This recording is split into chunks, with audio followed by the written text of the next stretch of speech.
읽은 본문은 계속해서 예수님께서 그 갈릴리 호수 주변가를 다니시면서 그 사역을 하시는 중이었는데요.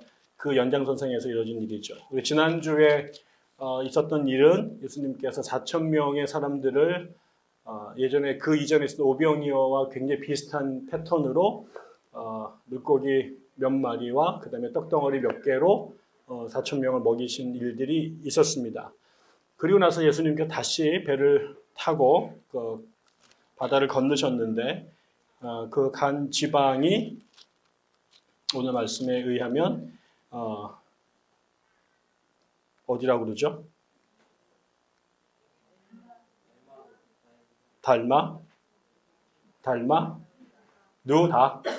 달마누다. 네.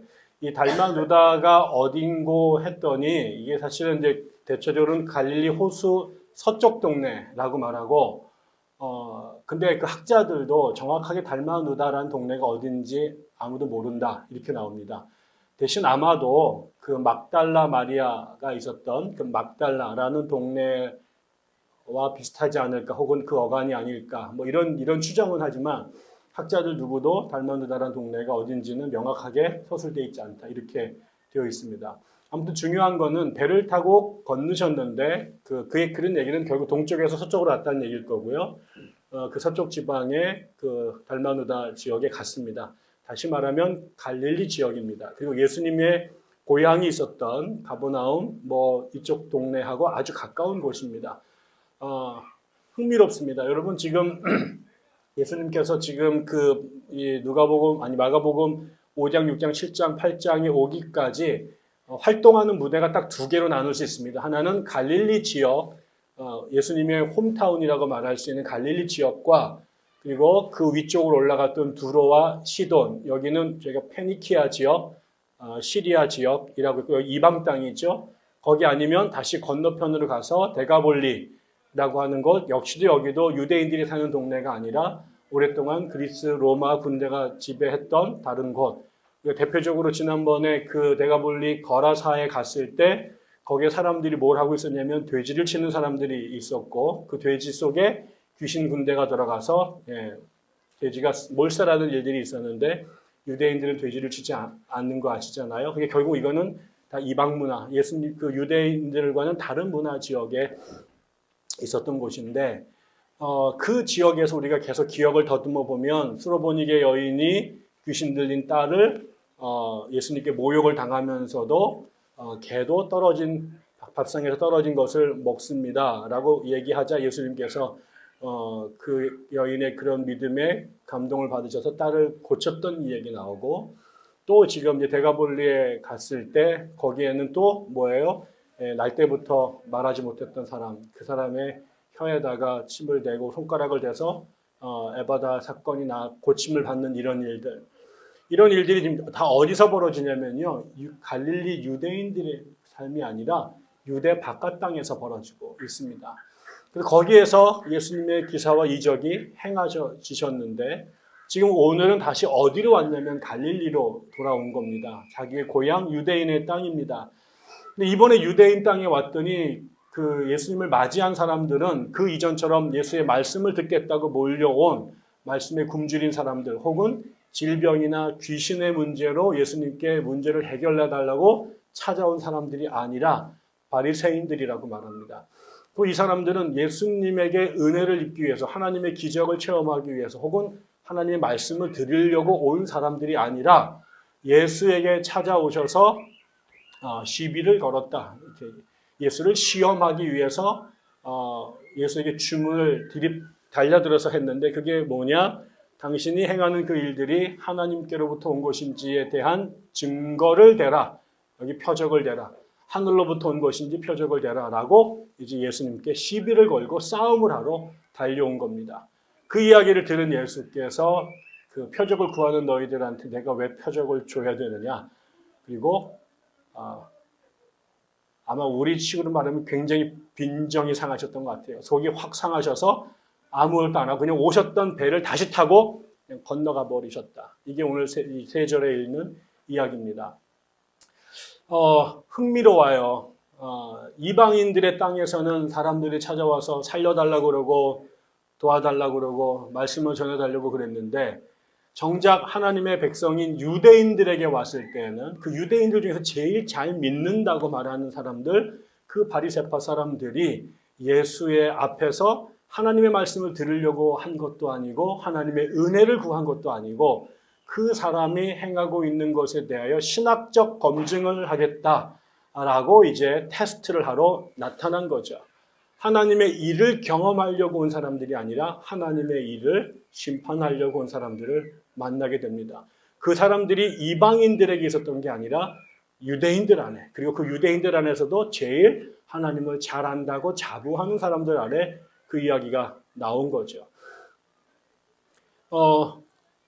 보통 우리가 바리새인들과 예수님은 아주 비슷하다라고 얘기합니다. 예수님께서 사역하시는 곳마다 꼭 바리새인들과 서기관들이 등장을 하는데 그랬던 이유는 이 사람들이 자기와 예수가 대단히 비슷한 생각을 하고 있다라고 생각했기 때문이라는 거죠. 그래서 많은 사람들이 추적을 해보니 실제로 예수님과 바리새인 사이에는 신학적인 공통점이 많았어요. 이 바리새인도 예수님도 부활을 믿었고 천사의 존재를 믿었어요. 우리가 아는 것처럼 사두개파는 성전을 지키는 제사장들로 구성된 또 다른 일종의 당파인데 이 사람들은 그런 것들을 받아들이지 않았거든요. 그런 면에서 예수님이 사두개파나 혹은 혁명을 꿈꿨던 젤로파보다는 바리새 사람들하고 훨씬 더 친밀감을 가졌던 건 사실인 것 같습니다. 그러니까 이 사람들도 그 예수님의 가르침에 뭔가 자신들이 생각했던 것들을 더 잘 가르쳐주는 어떤 통찰이 있을 거라고 기대하고 졸졸 따라다녔던 것 같아요. 그런데 거기까지가 공통점이고 사실은 조금 더 들여다보면 이 사람들이 예수님의 집회에 나와서 보여줬던 태도를 보면 하나님의 말씀을 듣고 깨달음을 얻겠다라고 하는 목적보다는 계속해서 예수님을 검증하려고 하는 역할들을 더 많이 했던 것으로 보여져요. 검증했던 게 두 가지래요. 하나는 예수와 예수의 제자들이 행하는 행동들 혹은 예수의 발언이 유대 율법에 적합한 것인지 거기에 부합하는 것인지 아니면 반하는 것인지를 계속 캐물었다라는 거죠. 신학을 한다는 사람들의 고질병이 다 그렇습니다. 성경을 좀 안다라고 하는 사람들이 그렇죠. 다른 데도 마찬가지일 거예요. 저도 노래를 되게 좋아하는 사람 중에 하나인데 오랫동안 합창단을 했어요. 그런데 제가 속했던 합창단 중에 제일 훌륭한 합창단이 제가 서울신학대학교 다닐 때 거기에 앙상블이라는 단체가 있었는데 거기는 거의 음대생들로 구성되어 있고 신대원생들 중에 소수가 이렇게 선택돼서 간. 저는 이제 지휘자가 선교사님이셨는데 그분 백으로 이렇게 들어갔어요. 그래서 딱 1년 활동을 했는데 정말 노래를 너무 잘하더라고요. 그래서 제가 옆에 묻어가면서 좋은 세월을 보냈는데 우리 단원 중에 소프라노 전공한 친구가 있었어요. 노래를 정말 잘해요. 나중에는 안산시립도 있었고 그다음에 이제 외국으로 유학을 간 친구인데 노래를 너무 잘해서 제가 어느 날 둘이 이렇게 공연을 끝나고 가는 길에 전철에 둘만 남았는데 제가 물었어요. 야, 너는 정말 노래를 잘해서 좋겠다. 그리고 또 노래를 전공하고 사니까 얼마나 좋냐. 그걸로 또 그게 삶 자체가 되니까 얼마나 좋냐. 그랬더니 저한테 한다는 소리가 오빠 그거는 모르는 소리요. 당신이 행복한 거지. 나같이 이거로 밥을 먹고 살게 되는 순간 음악을 즐기는 게 아니라 이때부터는 이거를 분석하게 되고 그 다음에 비평하게 되고 특별히 나보다 노래를 잘하는 소프라노가 노래를 부르면 어떻게든지 간에 흠을 잡아가지고 그래서 뭐 그렇게 되니까 이 노래가 감상이 안 된다. 노래를 즐기지 못한다. 당신처럼 아마추어들은 그냥 음악 자체가 좋으니까 이게 그대로 그 기쁨을 누릴 수 있는데 우리 같은 사람들은 안 된다. 목사들도 마찬가지죠. 여러분은 다 설교를 은혜롭게 듣지만 목사들은 나보다 제가 설교를 잘하냐 안 하냐 두 가지밖에 없습니다. 이 땅에 존재하는 설교는. 나보다 설교를 잘하냐 못하느냐. 그리고 대부분은 나보다 못한다라고 정당화를 시켜야 돼요. 그래서 오늘 설교에 뭐가 틀렸네. 지가 해보라고 그러면 지는 더 못하는데 아무튼 그게 이게 은혜를 누리려고 말씀을 듣는 게 아니라 비평해서 점수를 매기려고 설교를 듣는 경우들이 아주 많거든요. 바리새인들도 그랬던 사람들인 것 같아요. 하나는 예수님의 말씀이나 그분의 행동이 율법에 적합한지 안 한지를 따졌고, 두 번째, 이분이 귀신들을 쫓아내잖아요. 기사와 이적을 행하는데 저 귀신을 쫓아내는 저 사역이 하나님으로부터 온 권능으로 행하는 건지 아니면 또 다른 귀신의 장난인지를 분별하려고 했던 거죠. 그러니까 계속 와서 자신들의 잣대를 대고 돋보기를 들여다내고 예수의 가르침 말 한마디 한마디에 혹시라도 자신들 생각하는 율법의 기준에 벗어나지는 않는지 잣대를 대고, 그 다음에 예수가 행하는 저게 귀신의 것인지 아니면 그분의 것인지, 이거를 분별하는 게 이 사람들의 온통 관심사였던 거죠. 오늘 우리가 만난 이 자리에서의 이야기도 그래요. 그래서 많은 사람들이 예수님이 바리새파 사람들하고 비슷했다. 또 나중에 바울은, 예수님의 뒤를 이었던 바울은 아예 바리새파 출신이었거든요. 그래서 기독교가 바리새파 종교와 되게 유사할 거다라는 생각들을 많이 하고 그 공통점을 강조하는 분들도 있는데, 저는 그거는 그렇다고 인정하더라도 오늘 우리 안에서는 바리새파 사람들, 율법주의자들, 하나님을 열심히 연구하는 사람들과 실제로 예수님 사이에 주목할 만한 차이가 3가지 정도 있는 것 같아요. 저는 이 점을 우리가 잘 분별할 필요가 있다고 생각이 들어요. 첫째는 예수님과 바리새파 사람들이 보여주는 차이는, 예수는 온통 사람과 율법 사이에서 예수님의 관심은 온통 변함없이 일관되게 사람에게 있었어요. 예수님의 생각은, 예수님이 율법과 성경을 바라보는 눈은, 그 율법과 성경이 존재하는 이유는 사람을 위해서 율법이 존재하는 거예요. 법이 사람을 위해서 존재하는 거예요. 근데 율법주의자들에게는 율법이 궁극적 관심과 목적과 기준이 되니 율법이 사람보다 위에 있어요. 그래서 법을 지켜야 된다라고 하는, 법을 지켜야 된다는 이 생각 때문에 결국은 왜 법을 만들었는지를 잊어버리게 되는 거죠. 예수님께서 끊임없이 말씀을 하실 때 이분은 아예 대놓고 율법을 공격하거나 싸움하거나 깰 때가 많아요. 대놓고 얘기하셨어요. 너희가 알고 있는 모세의 법은 이렇게 말하지만 나는 그렇게 생각하지 않는다. 너희들이 모세의 율법을 이렇게 이해하고 있지만 그거 틀렸다. 나는 이렇게 말한다. 라고 얘기해요. 그런데 예수님께서 그럼 율법을 싫어하거나 율법이 틀렸다고 생각했느냐? 그렇지 않아요. 예수님은 끊임없이 율법 중에 1.1획도 없어질 수 없다. 율법은 모두 다 하나님의 말씀이다. 그리고 내가 여기에 온 것은 율법을 없애려고 온 것이 아니라 율법을 완성하려고 왔다.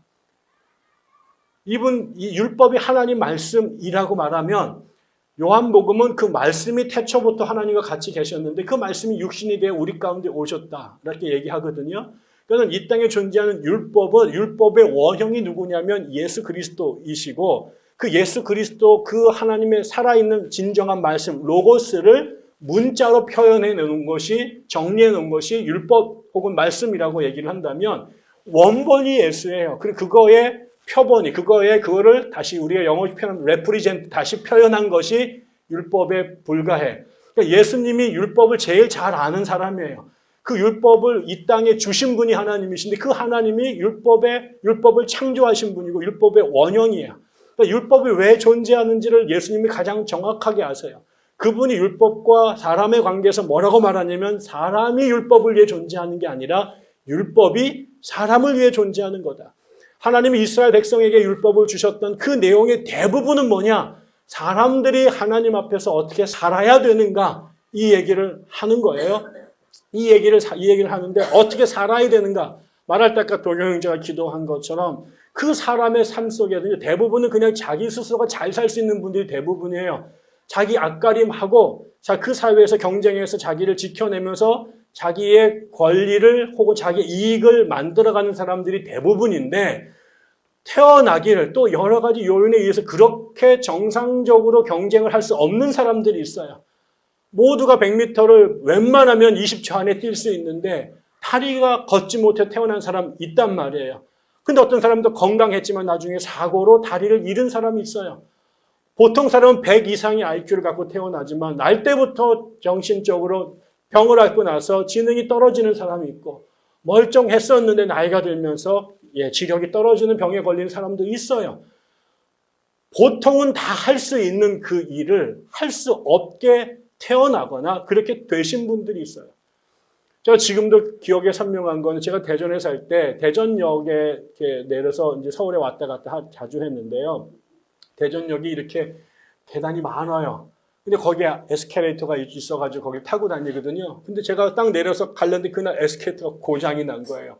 근데 사람들이 옆으로 막 내려가는데 저 밑에 70이 넘어 보인 어르신이 그 계단 위를 보고 한숨을 푹 쉬시는 거예요. 여기를 옆에는 젊은 애들 막 뛰어 올라가는 그 길을 3초, 4초면 뛰어 올라올 수 있는 그 길을 이 70대 할아버지가 관절염이 한참 많이 걸리신 분이 여기로 올라갈 생각하니까 이건 히말라야보다 높아 보이는 거죠. 근데 제가 그거를 다 보는 순간에 내가 30년 후에 저렇게 될 거 아니겠어요. 지금은 나도 펄펄 뛰어다니지만 어느 순간에 나도 걷지 못할 때가 올 거란 말이지. 우리 아버지가 축구선수 출신이었거든요. 근데 교통사고로 다리를 다치셨어요. 그 다음부터 평생 못 뛰셨어요. 걷긴 하셨지만. 그래서 늘 나도 어릴 때는 펄펄 날아다녔는데 지금 이렇게 이대로 된 거에 대해서 이렇게 안타까워하시고 술 드시면 우시기도 하시고 그런 걸 제가 본 적이 있거든요. 그런 사람들이 있단 말이에요. 근데 그런 사람들도 함께 살 수 있는 방법을 살 수 있는 제도를 만들어준 게 율법이란 말이지. 그러니까 끊임없이 고아와 과부와 나그네들 태어났는데 어떻게 살다 보니 아비도 없어지고 남편도 없어지고 남의 동네 와서 그 국적도 없이 살아야 되는 사람들, 스스로를 보호할 수 없는 사람들도 사람답게 살 수 있도록 만들어야 된다. 그게 하나님의 세상이다. 내가 이 세상을 만든 이유가 그런 것이다. 모두가 생육하고 번성하고 땅에 충만해야 되는데 그 남들 다 충만하고 번영할 때 그늘 속에서 혼자 자신의 몸을 숨겨야 되는 사람들이 있는데 그 사람들도 떳떳하게 함께 살 수 있는 세상 만들자. 그게 율법을 주신 이유란 말이에요. 왜? 사람들이 그렇게 안 사니까. 그렇게 살아야 되는지 모르니까 이 세상을 창조한 하나님의 마음을 율법에 담아 세상에 주었단 말이에요. 그거를 예수님이 아시죠. 그러니까 율법과 사람이 함께 어울려서 우리의 삶을 아름답게 조화롭게 만들어야 되는데 결국 살다 보면 삶이 복잡하니 경우에 따라서는 이 양자가 충돌할 때가 있어요.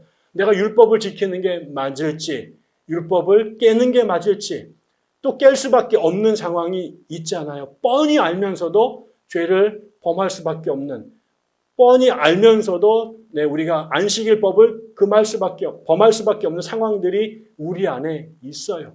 악해서가 아니라 사람의 한계와 또 환경과 구조의 모순이 우리를 그렇게 인도할 때가 있죠. 근데 이때 예수님은 율법이 사람의 삶을 온전하게 만들기 위한 하나님이 주신 규칙인데 그것이 작동이 안 되는 상황이 벌어지게 되면 그때 예수는 거침없이 사람의 손을 들어줬어요. 그런데 바리새인들은 여기에서 뒤집어진 거죠.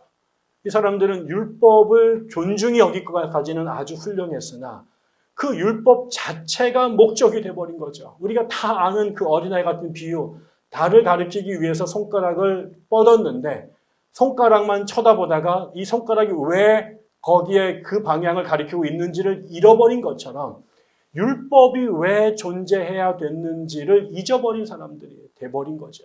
그래서 율법 자체가 신이 되고 율법 자체가 우상이 돼서 율법이 존재했던 목적을 잃어버리게 되니 이렇게 되면 어떻게 돼요? 사람과 율법이 충돌하게 되면 이 사람들은 거기다가 율법을 들여대고 사람을 쳐버리게 되는 거죠. 예수는 율법을 통해 사람을 구하려고 율법을 주셨는데 나중에 이게 왜곡이 되게 되면 그 율법이 사람을 잡는 법이 되고 폭력의 도구가 돼버린 거예요. 여인이 간음하다가 잡혀왔어요. 예수는 그럴 경우에 예외가 없어요. 율법이라 간음을 했다는 것 자체는 법을 어긴 거지요. 그런데 예수는 그 간음을 저지른 여인이 찾아오게 되면 얘가 율법을 어겼느니 안 어겼는지를 한 번도 묻지 않으세요. 제일 먼저 뭐래요? 사람을 만나요. 그리고 네가 어쩌다가 그렇게 됐니라고 물어요. 그러면 그 다음부터 스토리가 쭉 나오잖아요. 자기가 어떻게 하다가 한 남자를 사랑하게 됐는지, 왜 자기가 거기까지 가게 됐는지를 들어요. 그리고 난 다음에 예수님께서 다시는 그렇게 하지 마라. 그리고 보낸다고. 근데 율법주의자들은 이 상황이 독에 오게 되면 이 여인의 이야기를 듣지 않아요. 이 사람은 수많은 그런 간통 케이스 중에 하나에 불과해. 여기에다가 법조문을 들이대죠. 너는 몇 조 몇 항에 근거해서 무슨 죄를 정했으니 너는 형량 얼마. 이거예요. 예수님은 사람을 쳐다보는데 율법주의자들은 그 사람의 삶에다가 끊임없이 율법을 들이밀어요. 오늘날 한국도 마찬가지예요. 율법을 많이 배운 사람일수록, 성경을 안다고 하는 사람일수록 한국의 기독교인들이 사람을 보지 않고 사람을 법률의 조항에 해당되는 법정의 케이스로 봐요.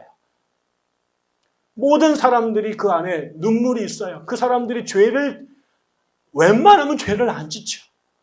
정상적이면 죄를 지을 이유가 없어요. 그런데 수많은 경우들에 의해서 죄를 짓는 사람들이 생겨. 그런데 이 죄 앞에 기독교인들이 보여주는 모습은 모든 게 이게 죄냐 죄가 아니냐를 보는 거예요. 죄를 지은 사람을 본 게 아니라 그걸 그냥 죄냐 아니냐를 보는 거죠. 낙태한 여인들이 있어요. 오죽하면 낙태를 했겠어요. 정상적인 사람들은 낙태 안 하죠. 그런데 낙태를 할 수밖에 없는 상황이 되어 있는 케이스에 그럼 어쩌다가 나 애를 띠게 됐는지를 그 여인에게 물어봐야 되는데 여기다 대고 낙태는 죄야 라는 말을 먼저 내뱉어버려요. 제 친구가 대학 다닐 때 저희 학교에 한 학생이 분신 자살을 했습니다. 이게 아주 큰 사건이 돼서 신문에 나왔어요. 제 친구 아버님이 감리교 목사님이셨는데 아침에 새벽 기도를 갔다 오시고 아들하고 이렇게 밥 먹기 전에 이제 식구들이 앉아 있는데 조간 신문을 딱 보시더니 여기 애가 죽은 거예요. 근데 아버지의 그 첫 마디가 자살은 죄인데 이렇게 말씀하셨다는 거예요. 제 친구가 뚜껑이 열려가지고 아버지 사람이 죽었는데 그따위밖에 못해요. 목사가 아버지랑 대판 싸운 거죠. 근데 아버지는 자동적이야. 왜? 자기는 늘 그렇게 사고했어요. 그게 그분의 알고리즘이에요. 이게 들어가면 그렇게 돼서 그렇게 나오게 돼 있어요. 근데 이 아이가 이제 21살이 된 아이가 사람이 죽었는데 왜 거기다가 율법을 갖다 들이미느냐. 얘가 왜 그 몸에 신나를 부었는지를 먼저 봐야지. 예수는 그렇게 안 하신다. 그랬더니 아버지가 가만히 있으시더라고요. 10분인가를 침묵하시더니 고개를 뜨시면서 오준아 미안하다. 내가 잘못했다. 예수님은 그렇게 하셨어요. 사람을 먼저 보셨고 사람을 위한 법의 가치로 인정하셨고 사람과 법이 충돌하게 되면 예수는 예외 없이 사람을 중히 여기셨어요. 이게 율법주의자였던 바리새와 예수의 차이점이에요. 두 번째, 예수는 그 사람들을 살리기 위해서 몸부림을 주셨어요. 오늘도 제가 아까 말씀을 드린 것처럼 예수님의 지금 그 여정을 한번 따라가 보십시오. 갈릴리에서 그 두로와 시돈으로 갔다가 다시 온통 가로질러서 데가볼리로 갔다가 거기서 다시 걸어서 그 갈릴리 동편에서 다시 배를 타고 다시 와고 다시 왔다 갔다가 이 모든 과정이요. 지금처럼 누구처럼 기사 딸린 리무진을 타고 다니는 게 아니에요. 물론 저도 요즘에 가끔 호강을 하고 있습니다. 금요일 저녁에 집에까지 저를 태워다 주신 분이 있어가지고 호강을 하긴 하는데 좋더라고요. 좋은 차 타고 좋더라고요.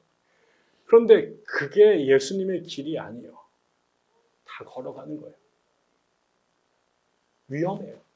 거칠어요. 피곤해요. 예수가 그런 자기의 삶을 뭐라고 말합니까? 여우도 머리 둘 곳이 있는데 사람은 머리 둘 곳이 없다. 인자는 머리 둘 곳도 없다. 좋은 호텔에 가서 하룻밤을 자는 게 아닙니다. 좋은 레스토랑에서 원기를 회복할 수 있도록 하는 것도 아니고 좋은 영양제와 한약을 먹어가면서 그 일을 하는 것도 아니에요. 피곤해요. 근데 안 쉬세요. 쉴 수가 없어요. 왜? 아픈 사람이 보이거든요. 아픈 사람의 연락을 받았거든요. 자기도 힘들고 자기도 쉬어야 되지만 아픈 사람, 병든 사람, 힘든 사람, 삶의 절망에 있는 사람들을 내가 보았기 때문에 그 신음과 그 눈물과 탄식을 외면할 수 없는 거예요. 그래서 사람을 살리러 쉬지 않고 가요. 그런데 그 예수를 따라온 바리새인들은 뭘 하냐면 그 예수가 사람을 살리겠다고 동분서주하고 다니는데 그 뒤에 쫓아다니면서 요놈이 법을 어겼나 안 어겼나, 얘가 신학적으로 이단적인 얘기를 하나 안 하나, 정통에서 벗어났나 안 벗어났나, 하나님이 주시는 건가 아니면 지가 만든 건가 조작한 건가, 요거를 조사하려고 다니는 거예요. 누구는 사람을 살리겠다고 그렇게 뛰어다니는데 얘는 그 사람을 살려 뛰어다니는 예수를 잡을까 말까 하고 돌아다니는 거예요. 얘를 일을 해도 좋을까 말까라고 보여주는 거죠. 우리 기독연구원 느헤미야가 최근에 여러분 아시겠지만은 6개 이상한 단체에 이제 올라가가지고 합동해서 조사를 하겠다라는 얘기를 했습니다. 제가 전국에서 듣는 시청자 여러분께 제가 공개적으로 얘기를 합니다. 이 얘기를 언젠가 한번 해야 될 것 같다는 생각이 들었어요. 기독연구원 느헤미야를 교수들이 10년 전에 만들었어요. 대학에 멀쩡하게 있는 교수들이 한국교회가 이대로 가면 안 된다라는 것들을 왜 맨날 성도들이 와가지고 얘기를 하는 거야. 자기네에게 벌어지는 일들을 하고 다닐 교회가 없다. 들을 설교가 없다. 이거 어떻게 하느냐. 아까 오신 어르신께서 교회 문턱이 높다고 말했는데 교회 문턱이 높을 뿐만 아니라 그 안에 그렇게 높은 문턱을 뚫고 들어갔더니 그 안에 난장판이 벌어지는 것들을 보면서 사람들이 다 교회를 떠나는 거예요. 어떻게 하냐고. 그래서 그 교수들이 바빠 죽을 것 같은데 그 야학을 하는 심정으로 학교를 10년 전에 만들었어요. 돈도 안 받았어요. 재능 기부하고 나서 밤마다 와가지고 거기서 10시까지 그 수업들을 하고 저는 대전에서 서울까지 그 수업을 왔다 갔다 했어요. 한국교회를 살리겠다고 전국으로 뛰어다니면서 교수들이 그 자기 정규일 끝나자마자 쉬어야 될 주말에 부산 가고 대구 가고 해외를 다니면서 그 강의를 하고 여름방학마다 모여가 전국을 다니면서 캠프를 하고 그렇게 뛰어다녔다. 우리는 그렇게 해서 한국교회를 살려야 된다고 교수들이 그렇게 몸부림을 치고 10년을 왔는데 어떤 사람들은 그 앞에 쫓아다니면서 얘네들의 이야기가 신학적으로 맞냐 안 맞냐, 자신들이 갖고 있는 장로교 헌법에 맞느냐 안 맞느냐를 잣대를 대겠다고 말하는 거예요. 우리가 원하는 것은 잣대를 대는 게 아니라 죽어가는 한국교회를 살리는 게 중요하고 죽어가는 영혼들을 살리는 게 중요하고 망해가는 한국교회를 다시 생기를 불어넣는 것이 우리에게 주어진 사명인데 그 살리는 일에 같이 동참해야 될 동지들이 그 예수가 하시는 그 일에 같이 뛰어들어야 될 바리새인들이 뛰어들 생각은 안 하고 구경하면서 금 넘은 애들한테 채찍을 떼어내는 일을 하겠다고 조사를 하고 돌아다니는 거죠. 조사를 하는 게 필요하지 않아요. 지금 사람의 물에 빠져 죽어가고 있는데 귀신이 3,000명이 들어와서 사람을 괴물로 만들어 놓은 세상이 됐는데 그 사람을 살리는 그 손에 자기가 같이 힘을 보태야 될 사람들이 왜 일하는 사람들을 보고 거기서 옳고 그르냐 점수판을 들고 앉아있는 말이죠. 지금은 점수판을 들 때가 아니고 그거는 지금 점수를 매기고 네가 정통이나 이단을 매길 때가 아니라 죽은 사람들을 살려내야 되는 거예요. 지난주에 제가 그 성락교회에 초청을 받고 갔다 왔습니다. 김기동 목사 밑에서 50년 동안 이단으로 살던 사람들이 정통으로 돌아오겠다고 김기동과 손을 긋고 도와달라고 한국교회에 손을 내밀었어요. 근데 거기다 대고 이게 전부 다 이단이었고 귀신론에 사로잡히니까 전부 다 손을 내미는 거예요. 제가 물었어요. 왜 하필 한국에 수많은 신학교가 있는데 왜 느헤미야에게 손을 내밀고 왜 저하고 김근지 교수에게 손을 내밀었느냐. 거기에 대표가 그러는 거예요. 우리가 손을 내밀면 장로교 신학교 교수들이 받아주겠냐 말이에요. 서울신학대 교수들이 우리의 손을 잡아주겠냐 말이에요. 누군가 잡아줘야 되는데 그 손에 묻어있는 그 병균 때문에 귀신 때문에 자기들도 오염될까 봐 근처도 못하겠네. 혹시라도 누가 그 성락교회 사람들하고 어울렸다가 그 사람들 교회 갔다라는 걸 총회가 보고되면 자기의 제2명의 문제가 되고 자기 교회 다니는 위신이니까 전부 다 외면하는 거죠. 우리가 그렇게 배우지 않았잖아요. 강도 맞는 사람 뒤에 넘어져 있을 때 레위인 제사장 지나갈 때 그냥 외면하고 지나가고 우리가 욕했잖아요. 선한 사마리아인이 불편하고 어렵지만 내려서 도와줬다는 거 그게 예수의 가르침이라고 우리가 주일학교 때부터 가르쳐 왔잖아요. 근데 이웃이 손을 내밀었는데 저놈이 손 잡나 안 잡나 온통 거기에 김군주와 배동만이 거기를 가니 안 가는 온통 거기에 예수께서 하시는 일들은 사람을 살리는 일이었어요. 그거에 왜 이념이, 거기에 왜 신학이, 거기에 왜 정통과 이단의 소리가 거기에 들어가냔 말이에요. 사람이 죽어가는데 지금 집에 불이 나서 물을 꺼야 되는데 이단이면 물 안 도와줄 거냔 말이에요. 사람이 죽어가는데 지금 정통이면 도와주고 이단이면 그거 안 구할 거냔 말이죠. 그런 거 아니잖아요. 예수는 살리기 위해서 쉬지도 못하고 천지 사방을 쫓아다니셨어요. 그런데 어떤 사람들은 그 사람을 다니면서 뒷조사를 하는 사람들이 있었어요. 이거는 아니에요. 저는 우리 교회가 사람을 살리러 다니는 사람들이 모인 교회가 됐으면 좋겠어요. 남들이 사람 살리고 다니는 사람들 뒤에서 구경하면서 점수판 매기면서 이단이네 정통이네 신학적으로 옳네 그르네 이딴 거 따지는 사람들이 말고 사람을 구하는 일에 분주한 교회가 됐으면 좋겠어요. 마지막으로는 예수님은 이 일을 구하는데 사람의 힘으로 안 되잖아요. 사람의 한계가 너무 자명하잖아요. 물고기 2마리, 보리떡 5개로 어떻게 5,000명을 먹여요. 경제적으로, 이건 경제학적으로, 물리적으로 안 되는 일이잖아요. 골리앗하고 다윗이 싸워야 되는데 이거는 안 되는 일이잖아요. 그러니까 사람들은 그 현실 앞에 다 나가자빠져서 내가 못하는 일이니까 관여도 안 하고 버렸다고. 그런데 그 모든 사람들이 그 현실적인 이유로, 정말 합리적인 이유로 버린 사람들, 그 다음에 버린 문제들, 버린 상황들 앞에 예수는 어떻게든, 왜? 이게 잘못되어 있는 거니까. 이 버림받은 사람들 가운데 누구도 버림받아야 될 만한 사람은 없으니까. 이 땅에 누구도 굶어야 될 사람, 누구도 귀신에게 붙들려서 정신병자로 살아야 될 그렇게 저주받은 사람은 없는 거니까. 근데 사람의 힘으로는 그게 불가능한 걸 알았잖아요. 그러니까 사람들은 사람의 힘으로 안 되니까 못한다고 내놓은 거예요. 그런데 그때 예수는 어떻게 해요? 당신이 하나님이시지만 내려올 때 다 버리고 오셨거든요. 자기를 비워 종의 형체로 왔단 말이죠. 그 하나님, 그 예수가 그 똑같이 무능력하고 똑같이 연약해 인간으로 살았던 그분이 이 문제를 해결하기 위해서 어떻게 합니까? 끊임없이 하나님 앞에 외치. 끊임없이 하나님께 기도합니다. 끊임없이 하나님께 도와달라고 기도합니다. 떡덩어리 듣고 하나님 앞에 축사하십니다. 하나님 살려달라고. 내가 갖고 있는 게 이거밖에 안 되는데 먹여야 될 사람이 5,000명이 옆에 널브러져 있다고. 하나님 도와달라고. 나 혼자 먹고 살겠달라고 하는 게 아니라 나는 먹을 수 있지만, 나는 견딜 수 있지만 내가 신경 써도 되지 않아야 될 사람, 아니 신경 쓸 필요가 없는 사람, 그냥 조용히 외면하면 될 만한 사람들을 외면할 수 없었던 그분이 인간의 힘으로 해결할 수 없는 그 문제를 하나님 앞에 끌고 나가서 끊임없이 그분께 외쳐요. 그래서 그분의 기적이 우리 가운데 나타나 5,000명도 먹였고 귀신 들린 사람도 살린 거예요. 근데 여기 와서 또 물어요. 예수가 지난 세월을 그렇게 쏘다니고 돌아다니면서 그렇게 애쓰면서 그 일들을 했는데, 그렇게 하나님에게 붙들려서 이 기사와 이적을 이루어왔는데 그 안에 벌어진 것 가운데 예수가 그냥 누가 최현우가 혹은 데이비드 카퍼필드가 하듯이 마술로 훅 한 적 한 번도 없어요. 예수는 모든 기사와 이적 앞에 하나님께 엎드렸어요. 하나님께 도와달라고 기도했어요. 하나님의 힘으로 그 일을 하려고 했어요. 피곤하지만 한적한 곳에 끊임없이 나가셨고 제자를 보내고 산 위에 올라가서 하나님의 은혜를, 하나님의 도우심을 구했어요. 그 예수의 몸부림에 하늘의 역사가 예수를 통해 이 땅에 임했단 말이지. 그런데 지금 어떻게 해요? 죽으라고 하나님의 권능으로 그 일들을 여태까지 해왔는데 이 바리새라고 하는 사람이 예수께 와서 한다라는 소리가 네가 하는 그 일이 하늘로부터 온 것인지 아닌지 증거를 내라라고 묻는 거예요. 다른 사람들 눈에 다 보여요.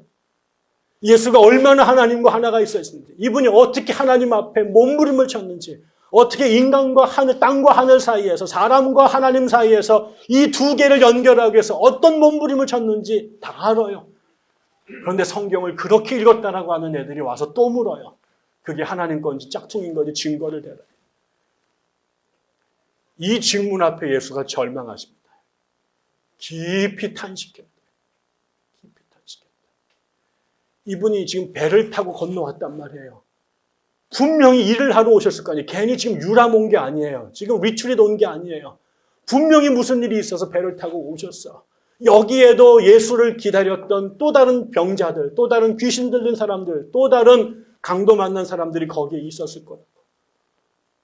근데 이들이 예수 앞에 하나님의 이름을 하는 하나님의 힘으로 하나님의 일을 해온 사람 앞에 그것이 짝퉁인지 진짜인지 보여달라고 다시 거기에 검문 딱지를 뒤로 밀었을 때 예수께서 절망하셨다. 그리고 짐을 싸셨다. 오셨던 배를 타고 다시 가버리셨다. 하나님께서 하늘로부터 오는 하나님의 은혜를 끌어내려 지상에 당신의 나라를 만드시려고 일하셨던 주님의 사역을 멈추게 만들었습니다. 예수는 여기에서도 하나님의 은혜를 힘입어 당신의 나라를 이루고 싶었지만 하나님의 사람을 하나님의 사람으로 인정하지 않고 그를 끊임없이 시험하려고 하는 사람들 앞에서 예수는 짐을 싸십니다. 이게 바리새인과 예수의 차이였습니다. 하나님의 은혜를 끌어내리려고 하는 것이 아니라 그 끌어내린 하나님의 은혜, 그 하나님의 능력, 하나님의 나라를 다시 신학의 잣대로 측량하려고 하는 자들 앞에 예수는 아무 일도 안 하십니다. 이야기를 맺겠습니다. 우리가 예수를 믿는다고 열심히 몸부림치고 특별히 그런 사람들이 유난히 많이 모여 있습니다. 저도 그렇게 살겠다고 이 길을 갑니다. 그런데 가끔 가다가 제 스스로가 놀랄 때가 있습니다. 신학을 많이 공부했다라고 하는 것이 안전한 방어벽이기도 하지만 시도 때도 없이 지금처럼 이렇게 잣대를 들이밀고 얘가 신학적으로 맞았네 안 맞았네 율법에 어긋나네 안 어긋나네 이 성결교 전통에 칼빈주의 전통에 웨스트민스터 신학에 종교개혁에 맞는지 안 맞는지를 잣대를 들여옵니다. 저도 사람을 봐야 된다고 그렇게 얘기하지만 사람이 아니라 신학이 먼저 보이고 교단이 먼저 보이고 그 다음에 성경이 먼저 보일 때가 너무나 많이 있습니다. 여러분 어떠십니까? 여러분은 예수와 가깝게 세상을 사십니까? 아니면 그 예수의 이름을 빙자해서 숨겨진 바리새인처럼 살고 있습니까? 여러분에게 율법은 사람을 살리는 법입니까? 아니면 사람을 가로막고 재단하고 가두는 통제 도구입니까? 여러분은 하나님 말씀을 어떤 눈으로 읽습니까? 우리 교회는 어떤 교회가 되어야 될까요? 여기에서 말 한마디 잘못하면 이단 소리 들을까 봐 절절절 매고 행동 하나 잘못하면 교인들에게 눈치가 보여서 교회에 못 나오게 되는 교회가 되어야 될까요? 망할수록 어려울수록 실패할수록 사람으로 존중되고 그다음에 그 사람으로 그다음에 회복되는 그런 일들이 가능한 교회가 될까요? 지금 한국의 교회는 온통 죄냐 죄가 아니냐라고 하는 이 이중의 잣대를 갖고 모든 사람들, 모든 현상들, 모든 이슈들을 재단합니다. 동성애가 죄냐 아니냐, 낙태가 죄냐 아니냐, 아니면은 이슬람이 구원이 있느냐 없느냐, 가톨릭이 종교냐 아니냐, 거기에 구원이 있느냐 없느냐, 그게 옳냐 그르냐, 온통 그 얘기를 합니다. 그 안에 가톨릭 신자, 동성애를 하는 그 사람, 낙태를 한 여자, 그리고 그 이슬람 교회 다니는 여인들은 아무도 보지 않고 그들을 규정하고 있는 그 안에 있는 레떼르들, 그들이 속한 단체, 이거를 율법의 잣대로 우리 편이냐 아니냐, 천당 가냐 지옥 가냐라고 정말 망나니의 칼을 휘두르듯이 사람들을 쪼개고 있는 것이죠. 우리가 그 사람이 이슬람이든 그 사람이 동성애자든 이성애자든 그들이 가톨릭 신자든 아니면 개신교 신자든 그 사람이 NL이든 PD든 종북 좌파든 아니면 극우 파시스트든 그거 이전에 그 사람들이 사람이라고 하는 것을 먼저 볼 수 있지 않으면 우리에게 구원으로 주신 이 복음이 이 세상을 온통 분열과 갈등과 사륙의 세상으로 돌변시킬 것입니다. 저는 우리 교인들이 예수의 시각에서 그리고 주님이 주신 율법의 눈으로 사람들을 온전히 발견할 수 있게 되는, 그 사람을 사람으로 대할 수 있는 그런 사람들이 모인 교회가 됐으면 정말 좋겠습니다. 기도하겠습니다. 우리 함께 잠깐 기도하겠습니다. 우리 각자 주님, 내가 어느 편입니까? 내가 예수의 편입니까? 아니면 바리새인입니까? 내가 율법주의자입니까? 아니면 율법 안에서 사람을 발견하는 하나님의 사람들입니까? 율법으로 사람을 살립니까? 아니면 율법으로 사람을 죽입니까? 우리 교회는 어떤 교회입니까? 신학에 대한, 성경에 대한 지식으로 사람들을 난도질하고 그렇게 편가르고 배제하고 이런 교회입니까? 아니면 그 모든 것들이 사람의 생명 앞에서 유명무실해지고 예수처럼 사람을 사람으로, 생명을 생명으로 존중하는 사람들입니까? 우리 교회가 어떤 교회가 되어야 됩니까? 하나님 도와주십시오. 하나님 깨우쳐 주십시오. 우리를 그렇게 만들어 주십시오. 함께 한 목소리로 기도하겠습니다. 하나님 아버지, 저희들에게 예배할 수 있는 기회를 주셔서 감사하고 함께 모여 교회 다닐 수 있도록 또 예배하며 공동체를 만들 수 있도록 인도하심을 감사합니다. 하나님, 우리가 바리새인이 되기가 너무 쉬운 환경과 삶의 이력을 갖고 있습니다. 많이 읽었습니다. 많이 공부했습니다. 많이 고민했습니다. 하나님, 더 잘 먹고 싶은 열망과 열정이 우리 안에 가득합니다. 하나님, 그럼에도 불구하고 때로는 그 우리의 열심이, 때로는 우리의 그 지식이, 때로는 우리의 그 사상이 하나님의 뜻과 정반대로 우리를 끌고 갈 때가 있음을 기억합니다. 하나님, 우리가 하나님의 마음을 알 수 있도록 인도하여 주옵소서. 율법을 공부하고 성경을 읽을 때 그 속에서 하나님의 뜻을 온전히 헤아릴 수 있도록 인도하여 주옵소서. 율법이, 성경이, 말씀이, 복음이 하나님의 세상을 만들고 하나님의 사람들을 구원하고 회복시키고 살리는 생명의 도구가 되게 도와주옵시고, 결코 이것이 하나님의 백성들을 나누며 하나님의 백성들을 공격하며 하나님의 백성들, 하나님의 나라를 해체하는 악의 도구로 악용되거나 남용되지 않도록 하나님께서 도와주시기를 간절히 원합니다. 주여 함께하여 주옵소서. 예수님 이름으로 기도하옵나이다. 아멘.